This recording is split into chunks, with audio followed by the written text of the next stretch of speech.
Oke, bismillahirrahmanirrahim. Sebenarnya saya sendiri masih belum fokus iki jane masalah ini ngendi to. Jane tema niki di apa to. Tapi dari cerita sini dari tadi pengen gerambiang, pengen gerabak aku. Tapi sebelumnya tak cerita dhisik. Sebelum kita menyimpulkan dan memetakan masalah, kudu hati-hati karo sing jenenge alur sebab akibat. Jangan sampai kita salah mengidentifikasi gara-gara salah sebab akibat. Tak cerita sedikit contoh itu ya. Contoh itu boleh ya. Ada suatu hari ada orang sendirian main di warung kopi, terus dia ngobrol sama yang punya warung kopi. Ini menunjukkan contoh tentang sebab akibat. Terus tamunya itu ketok stres rupane ketok stres, terus yang punya warung kopi nanya, "Ngopo ya, Le? Stres Le?" Ya, oke. "Iya ya Pak, skripsi ra rampung-rampung Pak." Oke. "Loh, kuliahmu apa?" "Matematika ya Pak." Orang nyindir gue kan. "Kuliahnya apa?" "Matematika." "Ah, matematika ming tambah-tambahan kurang-kurangan toh. Angel men kalkulator lak beres." Jare Bapak iki. Sik. Yo mboten ngoten Pak, matematika yo rada ruwet Pak. Jane piye to pelajaran matematika? "Piye Pak, ya kuwi logika Pak, kuwi tentang induksi, tentang deduksi, rasa ruwet Le. Ora paham Bapak itu dolan kopi mingang. Contoh-contohnya piye logika piye contohnya?" Terus piye yo. "Oh, ngene jarene. Neng warung kopi Bapak ki ono apa jenenge akuarium. Jadi kalau melihat itu saya punya sedikit kemungkinan kesimpulan bahwa Bapak suka binatang ini. Berarti di rumah juga punya kucing atau anjing gitu." "Oh iya Le, aku duwe kucing, ampuh Le." Nah ini logika Pak. Berarti kalau Bapak punya sayang sama binatang, pasti juga sayang sama orang. Kalau melihat umur Bapak, berarti Bapak punya anak ini. Iya saya punya anak. Kalau punya anak berarti pasti punya istri. "Oh iya saya punya istri." Kan gitu. Punya istri. "Oh, kalau punya istri berarti Bapak tidak homo." "Oh bener. Oh bener." Oke, bener, oke. "Oh ngono toh cara berpikir iki." Wes. Iya. Terus wes Pak, aku tak bali sik ngerjake. Yo, terus bali. Ini ada orang lagi yang pelangganan lainnya datang mau ngobrolnya koyone seru banget ngopo ya. Kae lho ono bocah stres sekolah jenenge kuliah matematika ngono jarene. "Opo ya Pak matematika?" Logika. "Opo iki logika Pak, logika?" Sik ngene piye ya logika. Aku yo angel jelaske. Tak takon sik. "Kowe duwe akuarium ora ning omah?" "Ora duwe Pak, homo kowe berarti." Salah ora kira-kira? Yang tadi ngurut dari dari akuarium sampai pada kesimpulan bahwa bapaknya tidak homo. Bapak iki ra ngurut dia. Pokoknya ngerti pangkal karo ujunge. Kowe duwe akuarium ora duwe. Nek aku mau duwe aku ora homo, ora duwe berarti homo. Ngono to? Kemalasan kita untuk ngurut itu kadang-kadang akan menimbulkan konklusi yang salah. Hati-hati gue.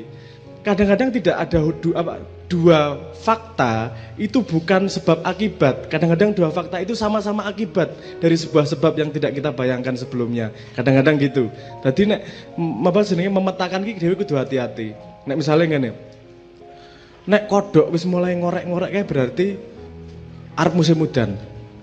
Berarti sing marai udan kayak kodoke nyeluk-nyeluk udan berarti. Kayak ngorek celuk udan. Itu kan karena dia melihat dua fakta bahwa ketika ada kodok ngorek, mulai ngorek, berarti udan arep teko. Kira-kira nek dipikir sederhana bener ora kowe? Lho faktanya dua-duanya bersambungan nih, selalu berjajaran nih. Kita yang sudah lebih tahu, paham bahwa mereka berasal dari sebab yang sama. Ya karena arep musim udan, karena hawanya sudah mulai gini, keadaan humidity sudah berubah, tekanan sudah berubah, yang bisa mendeteksi yang punya indranya si kodok sehingga dia bereaksi, itu membuat manusia bisa memprediksi apa yang akan terjadi, bukan karena kodoknya nyeluk udan. Paham ya? Oke, sekarang misalnya gini tadi. Apa benar HP itu membuatmu jauh sama manusia? Ya, dengan cara berpikir itu tadi. Hati-hati loh. Ojo gampang nyalahke lho. Ojo-ojo jane cen kowe ra betah karo wong-wong sekitarmu, njuk gayamu wae, SMS-an, HP. Jane iki asu kabeh sekitarku, ora alasan ana. Wis lah, ono alasan enak ya. Jangan-jangan kamu memang tidak betah dengan orang sekitarmu, atau jangan-jangan kamu tidak berani menghadapi orang secara langsung, lebih merasa nyaman berhadapan dengan orang yang jauh. Masalahnya di wong itu neng alate. Bisa jadi seperti itu loh. Jadi ada banyak kemungkinan. Walaupun gini, cara interaksi yang baru pasti membuat manusia, tendensi manusia yang tadinya tidak terlihat menjadi lebih terlihat. Itu bisa jadi indikator-indikator. Oke, kalau saya pribadi melihat perkembangan teknologi itu bukan mempengaruhi manusia, tapi membuat bakat manusia yang tadinya tidak gampang tersalurkan menjadi lebih mudah tersalurkan. Misalnya gini, kowe bapak karo anak mau tadi, bapak karo anak. Nek kowe urusan pertanyaanmu, bagaimana hubungan bapak dan anak koyo seperti teman. Contoh paling contoh paling nyoto ki aku karo bapakku. Kuwi kekancan tenan kuwi. Karena tidak mungkin bapakku akting sebagai bapak. Wong ketemu setahun bisa no. Ngerti-ngerti aku bapakmu sholat yuli. Sopo kowe setahun ora tau ketemu ngongkon-ngongkon. Kan bisa gitu, makanya metodologi yang dilakukan adalah pertemanan. Itu ada pagar-pagar yang harus diperhatikan juga. Kalau hubungannya pertemanan, si anak juga harus sangat sadar bahwa sebenarnya ini baju, esensinya adalah dari bapak, tetap kayak kudu hormat. Dia hanya rendah hati, membuka pintu sebagai teman. Begitu juga dengan orang tuanya. Jane iki sebagai konco iki metodologi iki. Aku ya punya hak untuk ngetak jane, tapi tidak kugunakan. Nah, yang disetorkan saling sungkan. Bukan saling hak. Nek setor hak, mati bapakku. Misalnya cilianku ditinggal, bukan ditinggal sih, memang keadaannya dan aku tidak pernah punya masalah dengan itu ya. Tapi misalnya waktu kecil tidak bertemu lama, itu wis lumayan kuwi golek tuntutan apa-apa. Aku njaluk tukok iki, ora ndedet, cilianku ora tau ditekani kok. Iso dadi alasan itu. Itu hak seorang anak sebenarnya. Tapi kita juga tahu ora apik ngono kuwi. Jadi dua orang ketika dia punya ukuran, dia akan bisa memakai baju apa saja. Aku juga nggak selalu pertemanan. Ada suatu saat ketika bajunya adalah orang tua anak, dan aku duta waduk tenan ketika masuk ke area yang seperti itu. Jadi tahu posisi. Itu juga yang aku tadi ngomong tentang manusia, respon manusia dengan teknologi. Misalnya tak kayak contoh gini, ojo HP sih. Misalnya contohnya, zaman dulu misalnya kue digebuk karo gurumu lah ra masalah toh. Dan tidak ada dendam sama guru karena ngerti kue dalam hati kue yang ngerti beling. Saiki kang mlebu Komnas HAM kue. Ono digebuk digebuk gurune, bapake anake ra trimo laporke Komnas HAM. Gurune iso bermasalah. Kenapa ada perubahan seperti itu? Dewe iso ngomong ra gara-gara ono Komnas HAM. Ayo. Sambungan logikanya, iso ora? Tapi kan Komnas HAM juga diciptakan untuk tujuan baik. Menjaga ketertiban, jogo hak biar tidak terjadi abuse seperti itu. Kan niatnya juga baik, tapi manusianya sendiri tidak punya ukuran. Nek mbiyen bapak yar mikir ngono kuwi ora sempet. Wong ngarep neng sawah lunga wae ngepite suwe, kudu ngurusi anake sing arep jawer gurune. Kaplok wae anake sisan mesti kowe sing salah, selesai. Mesti kowe, ora mungkin. Hidupnya sudah cukup susah sehari-hari sehingga tidak punya waktu untuk ngurusi sing remeh-remeh. Karena sekarang hidupnya lebih mudah ngopo-ngopo. Jadi yang kemarin tidak masalah menjadi masalah. Ya kan?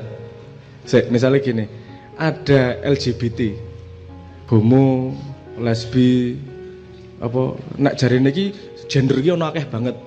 Ono lanang, ono wedok, lanang setengah wedok, wedok setengah lanang, ono apa aja helikopter, ono apa?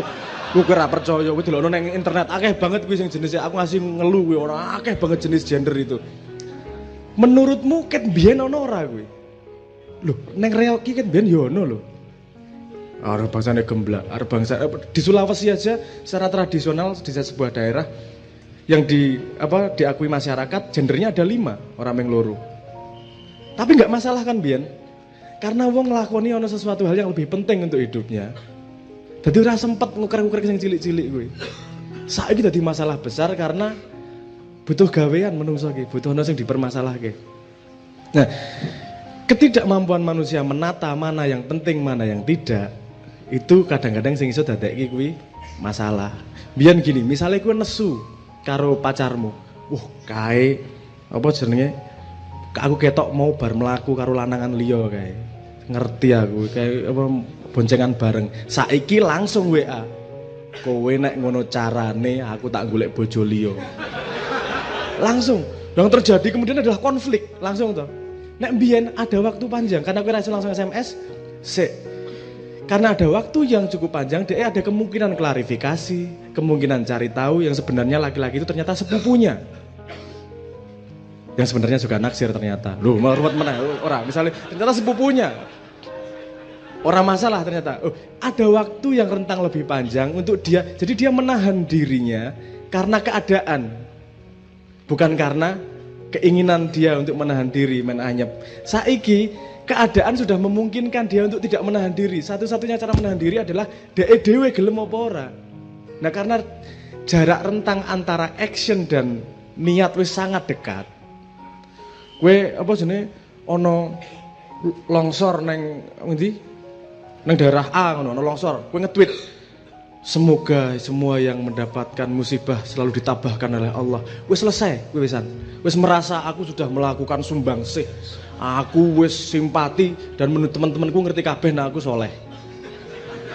Selesai. Jadi tidak nek wong biyen masih ada mikir, waduh ono ngono aku sing ngewangi apa ya? Panjang waktunya.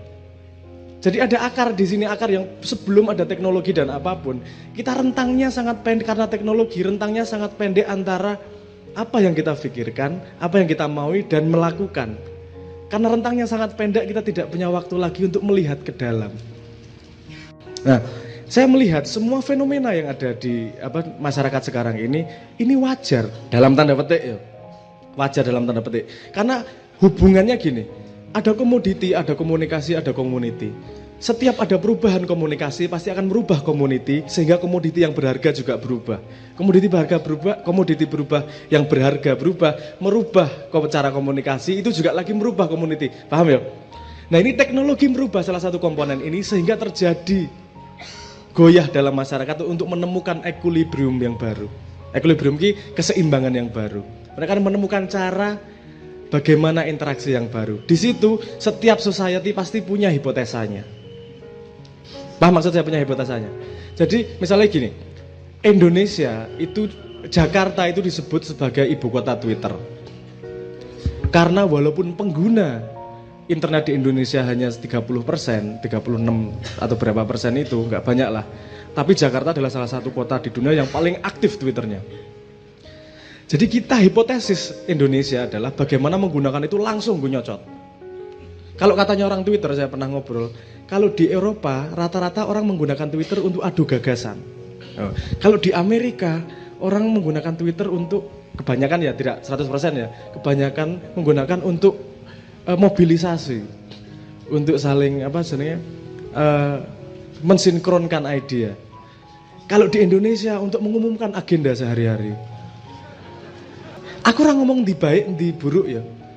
Ini masyarakat merespon keadaan baru sehingga dia menemukan keseimbangan baru.